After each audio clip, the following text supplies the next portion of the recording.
morning. First case we will call for argument is Sheldon Stevens versus Kevin Clash. Mr. Mermelstein? Yes, Your Honor.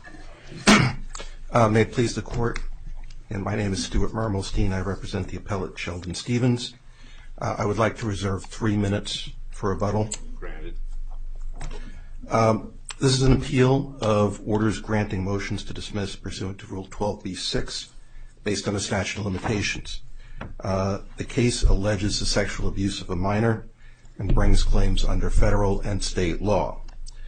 There are 2 issues that are raised in this appeal. The first issue is whether the discovery rule applies to delay accrual of the statute of limitations under 18 U.S.C. Section 2255B in a case alleging child sexual abuse. And the second issue is whether Pennsylvania's borrowing statute, under which the period of limitation of another state's statute of limitations. We're with you on the issues. I'm pretty sure we've all read the briefing. Can you take a? I'm sure you were aware that your opponent vigorously disputes that the statute of limitations didn't accrue. Can you respond, if you would please, to the argument that's made on page 9 of their answering brief? They cite Wallace from the Supreme Court and say that a plaintiff has, quote, a complete and present cause of action when the plaintiff can file suit and obtain relief, and then assert that your client could have filed suit and obtained relief immediately upon the alleged statutory violations. Is it an accurate statement that your client could have filed suit immediately after coming back from one of the trips to New York? In fact, it's not, Your Honor, and the reason is based on the discovery rule. Because that statement in Wallace is not inconsistent with the discovery rule. You missed my question. Right. Is it true that he could have filed suit immediately upon returning from one of those trips? He was the victim of effectively a sexual battery, at the very least, at that point, correct? It's consensual, because he keeps saying he's not a non-consensual but participant. A suit could have been filed at that time, could it not? If he had been aware that he was sexually abused. The court said he was on inquiry notice. Is your contention, in response to Judge Jordan's question, that he was unaware of what effectively was a battery, that is, the offensive touching of another person? He was unaware, yes, that he was abused, that he had suffered any injuries or harm. Let's not play with words here. Let's use the words that are being asked within the question. Yeah. He was aware he had been touched by an adult male in a sexual manner. I'm not disputing that. Right. And that in and of itself was, at the time, and still is, under the law of Pennsylvania, and every other jurisdiction I know of in the United States, a sexual battery for which he could have filed suit at the time, correct? Without considering the effect of the discovery rule. No, we're putting that aside. I'm not. You can go ahead and include, if you want, the effect of the discovery rule. The question isn't about the discovery rule. It's just a straightforward question of whether, had he chosen to, he could have filed suit then. There was a complete cause of action available to him at that time, was there not? There was, if he knew or should have known, and I have to qualify it with the discovery rule because the discovery rule is available to him. That limitation. He knew he was being transported across state lines. We can put it that way. Okay. For sexual purposes, right? Yes. What he didn't know. Okay. Stop at the yes. Doesn't the yes answer Judge Jordan's question? He knew that that was a federal offense to have the chauffeur come and take him to New York. If we've established that, we have established that, right?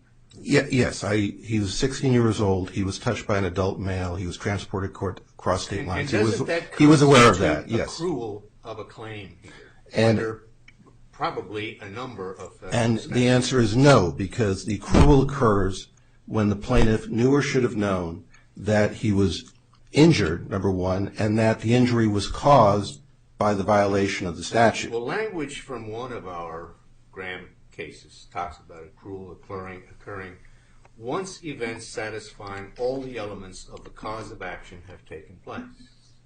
Now, I thought you had conceded that there had, at the very least, been a technical battery that occurred here because he was aware of the touching that took place in a sexual manner. That sounds like the elements of a cause of action having taken place. But the It doesn't- statute applies or allows for the application of delayed accrual. If you read that into it, right, aren't you effectively asking us to read an element into this statute that otherwise doesn't appear there? I disagree that it doesn't appear there because the language of the statute states when the right of action first accrues. And that language had been construed by the courts prior to 1986 when Section 2255 was enacted to mean application of the discovery rule. That's the Urey and Cooper cases. If you look at the analysis of the White case in the 11th Circuit, it lays it all out, and that's set out in our brief.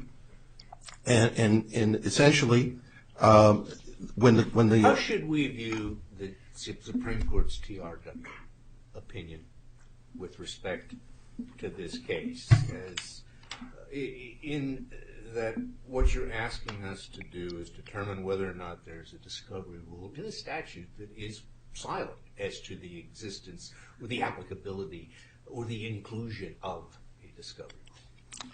And under principles of statutory construction, there was particular language used in the statute, which had been construed at the time in 1986, to provide for application of the discovery rule. That's still good law. Kubrick, Urey, and that's all analyzed in the White case. What happened in 2011?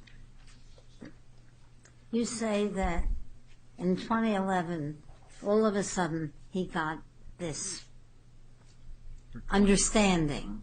What happened in 2011? Well, that's outside the limits of the complaint. The complaint. Well, wait a minute. We have your brief to read also. Don't tell me it's outside the complaint. His position is that, it's a statute of limitations. He said it doesn't start until 2011. What happened in 2011? Or is it 2012? Whichever. Yeah. I believe it was 2011, and whether through therapy or I don't have the underlying facts of the allegation. Well, you're the lawyer. You should have it. Yes, but we're dealing with the four corners of the complaint. This is a motion to dismiss, and the allegation that you're referring to is really one we really didn't need to make. We should ignore your brief. We can't. No. The allegation, the question of diligence here, and we cite the Schmidt That's case. another question. I have that question. Okay. Down.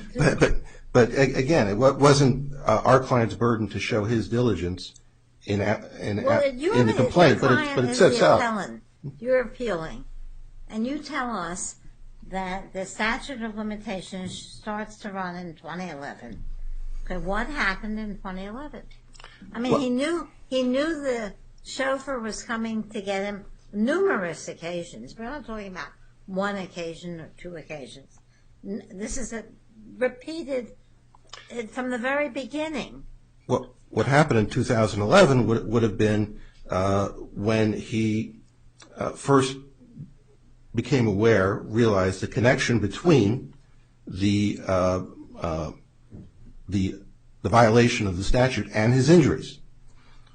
That's what happened. That's the discovery you point to. That's the discovery we're pointing to, and in fact, the underlying facts would show that. At best, it's the discovery of certain injuries from which certain damages would flow. Right. Correct, and the connection to he discovered that he was injured, But and he discovered you don't that he made the deny- connection. You don't deny, do you? And I assume consistent with your earlier answers to some questions, that the elements had been met such that damages could have been demonstrated for an injury that was an element of a cause of action in the nature of battery.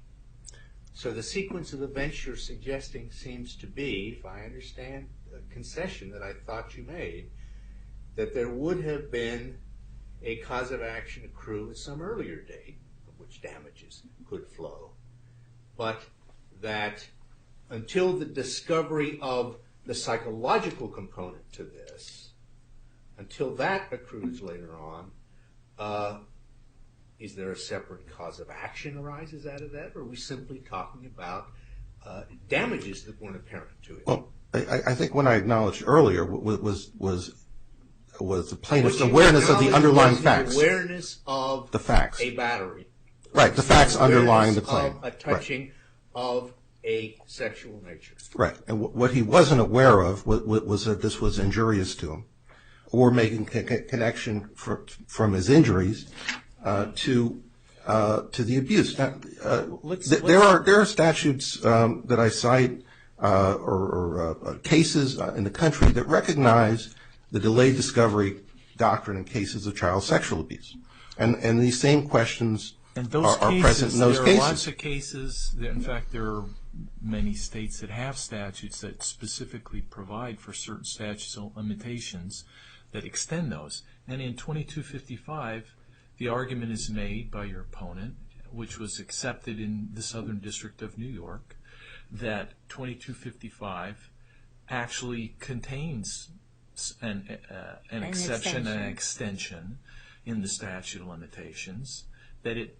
provides specifically for 3 years after somebody overcomes a legal disability such as minority status. And that is Congress's weighing of this. What's wrong with that argument? Why should we insert another exception, a discovery rule exception, when Congress has seen fit to already provide the exception it wants?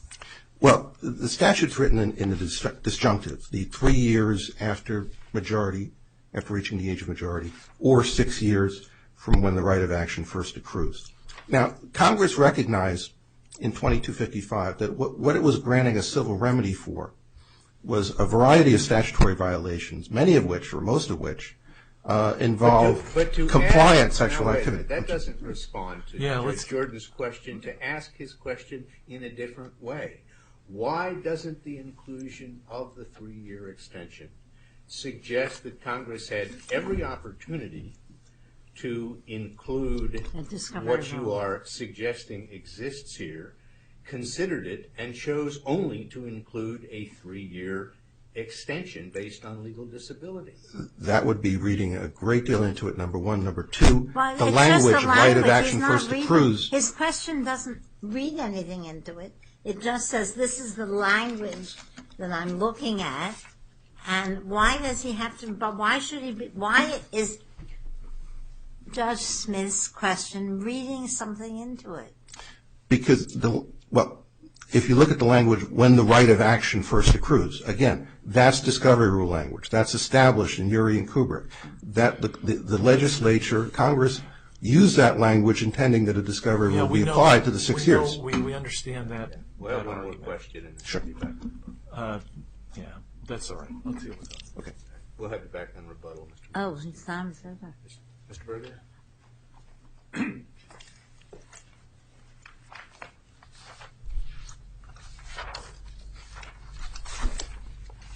Good morning. May it please the Court, my name is Michael Berger, and I represent Kevin Clash. I submit to you that this is a very straightforward case. Mr. Stevens had 2 hurdles to clear. First, that a discovery rule applied to a statute which was silent on it, and which had an exception that did not involve discovery.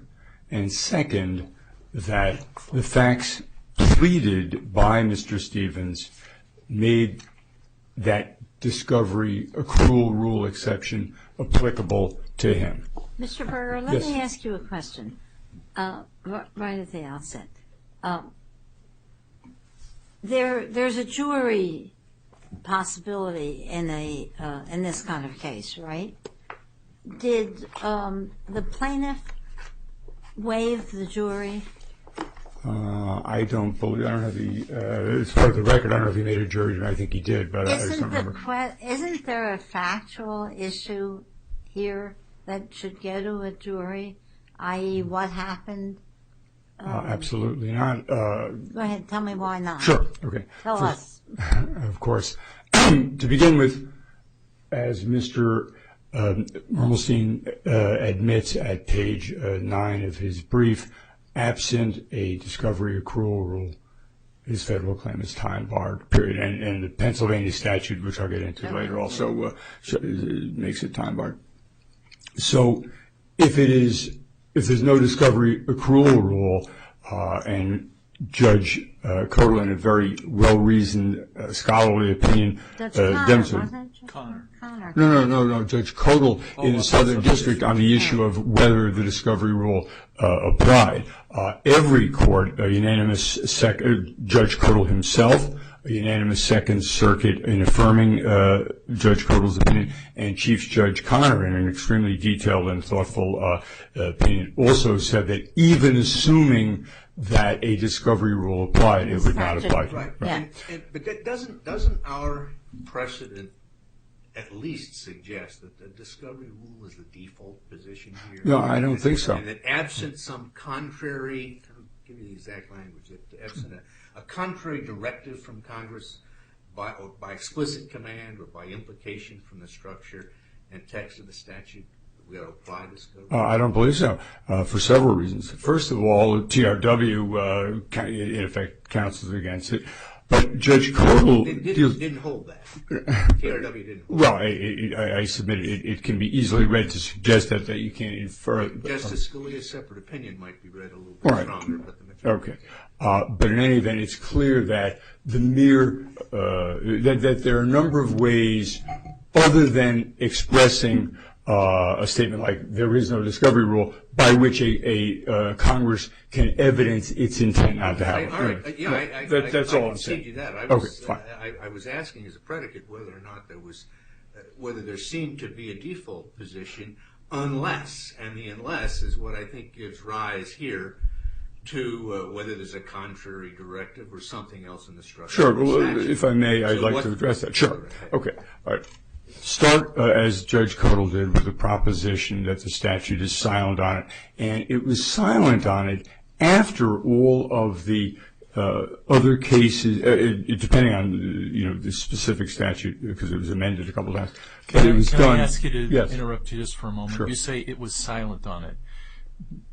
You're kind of blowing past your opponent's assertion that it's not silent. It uses the language of accrual. Sure, It okay. speaks specifically in the terms that the Federal Tort Claims Act, and FELA does, and that those causes of action have been understood, even in Supreme Court precedent on the discovery rule, to include a discovery exception. So Well, why those isn't cases, that a good argument?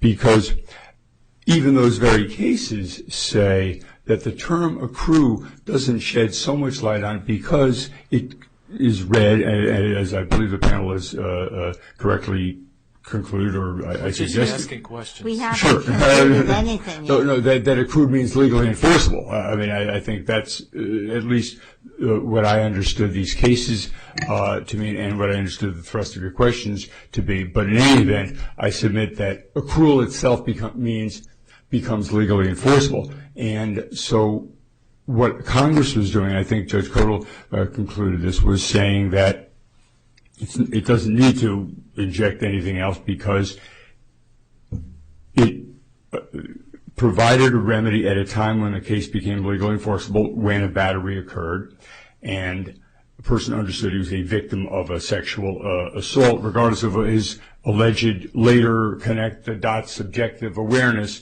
of some kind of causal connection when it somehow occurred to him that he was injured by having sex with a person, and he figured out years later that the cause of the injury was the person who had sex with him.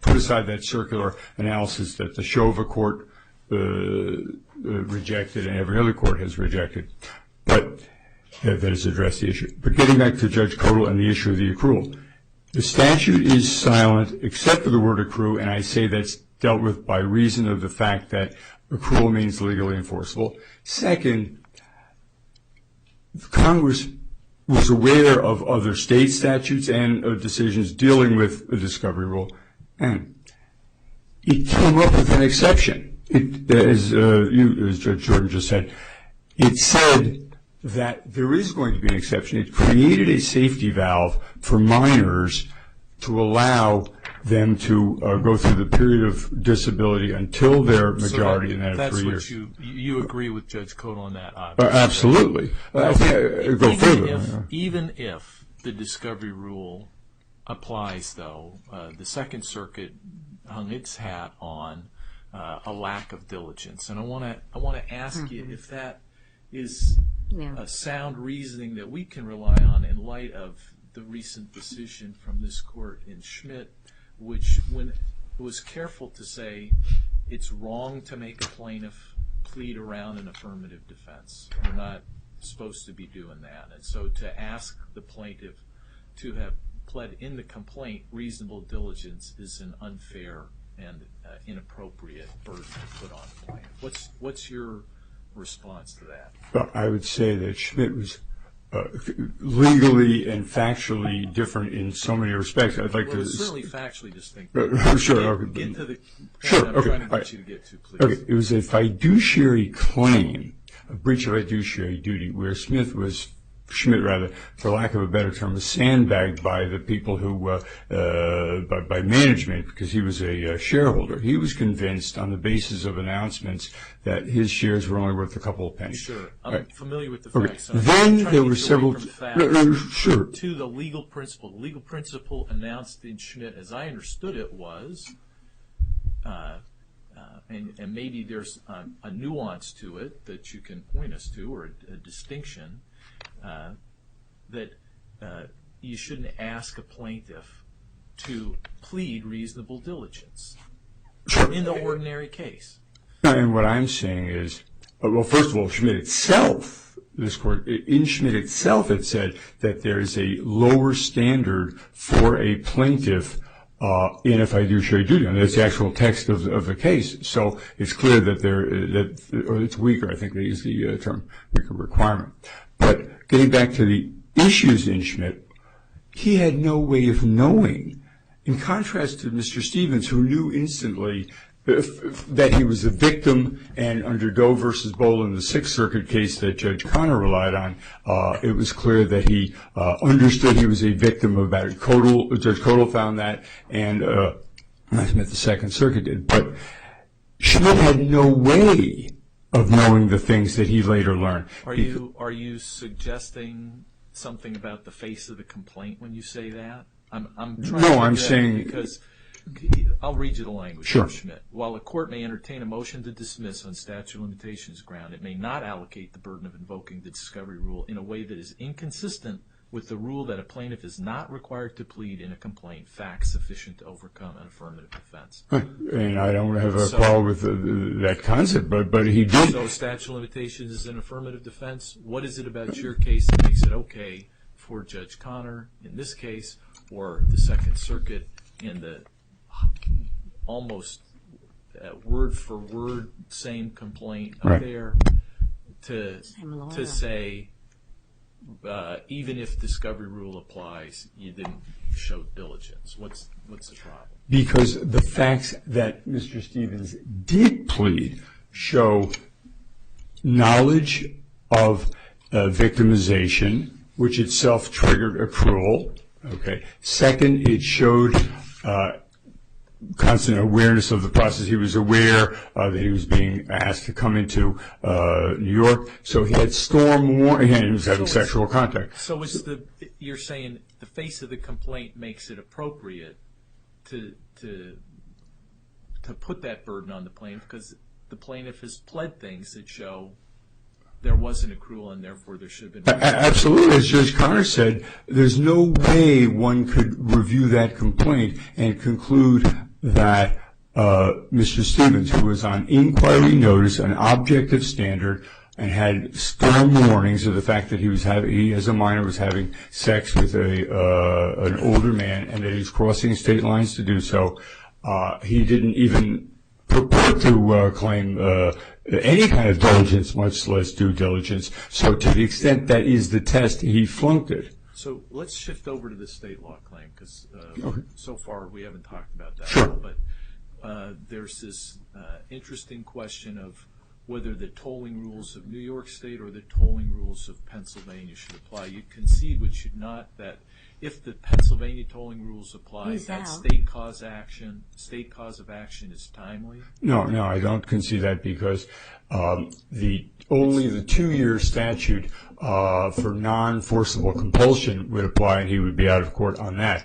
The only way he gets into court is if this court concludes, despite Ross, the restatement, the plain language of the borrowing statute, and every other authority against him, that he had forcible compulsion after being showered with affection, and the only threat he had, I guess, was if he didn't have sex with Mr. Clash, he might not get an acting or a modeling assignment. And I'm a former assistant district attorney. I can't imagine that suffices as forcible compulsion in any state in the union. So he couldn't plead that. Forcible compulsion is defined as not physical force only. It's emotional. It's psychological. I mean, the point. Pennsylvania broadly defines it does, but the cases that have it may define it in the statute, but the cases that Berkowitz and the other cases that I've cited in my brief don't provide that such things are forcible compulsion, especially because one element of that statute is this was compliant. It was not only that, but you'd have to show that it was force sufficient to overcome a person of reasonable resistance, and there's no resistance. There's total compliance. Well, we're talking about a minor here, right? No, I understand that. By definition, there can't be consent, right? No, that's with respect. That is a different issue than whether someone had resistance. I understand the statutory issue. There's a difference between did you resist and did you consent. As a legal matter, there could not be consent, and so you can't really go to the issue of a reasonable person here, because we're talking not about a reasonable person in the abstract, we're talking about a minor. I don't agree Well, with I have a question about that, if I can. Is there any theory out there that distinguishes minor from a 5-year-old and a 16-year-old? I'm not aware of. I mean, there are certainly in New York. There are gradations, and he would be in effect the least vulnerable of any minor with regard to sexual misconduct because of the fact that he was close to the age of majority. But And we let them thrive. Right. Well, you just made a significant point, and I guess what Judge Slobodar's asking, I'd be interested in knowing too, is do you have legal authority for that, for the assertion that as you approach the age of majority, the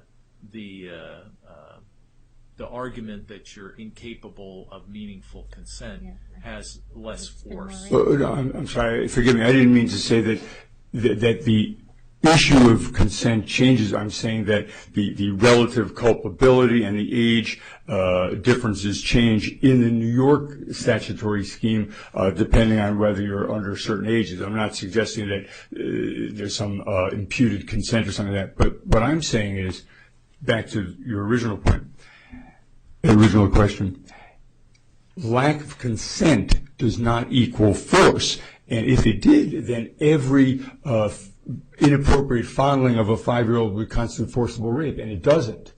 So, or forcible misconduct.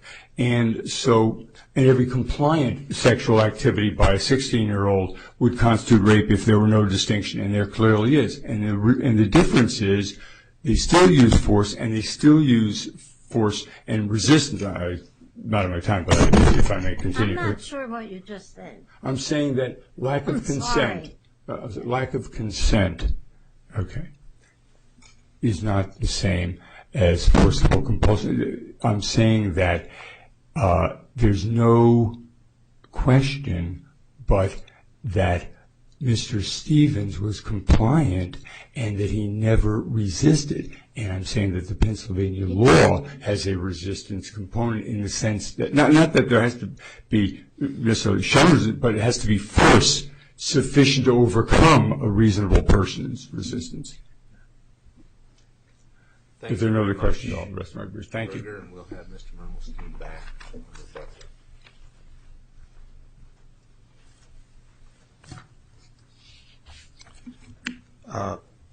If I could first address the question of forcible compulsion, I want to note that the case of Chancellor versus Cosgrove, which both parties cite, that involved a 17-year-old high school student and her band teacher, and the court there held that there was an issue of fact that precluded dismissal on the issue of forcible compulsion.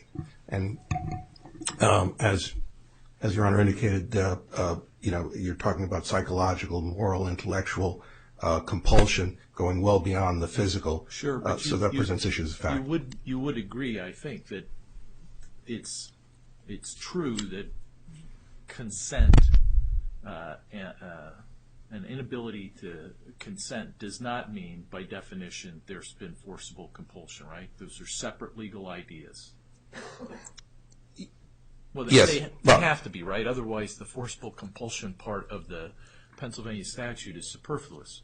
If, by definition, they can't consent because they're minors, and if that meant forcible compulsion, there'd be no reason to put forcible compulsion in the statute, right? Yes, they're different concepts. You don't automatically have forcible compulsion. Yes, but it is an issue of fact. So you have to have pled something to raise a factual question, right? I mean, when you say you'd point us to this case where it was a factual question whether forcible compulsion was exercised, what can you show us in the complaint that shows there's a fact issue when the complaint is replete with assertions that your client was compliant, was willing, was happy to accept the attentions and perhaps gain the advantages of the relationship with Mr. Clash? Well, the plaintiff was groomed. He was mentored by Mr. Clash. He was what does that induced mean? into this. I mean, how does that help?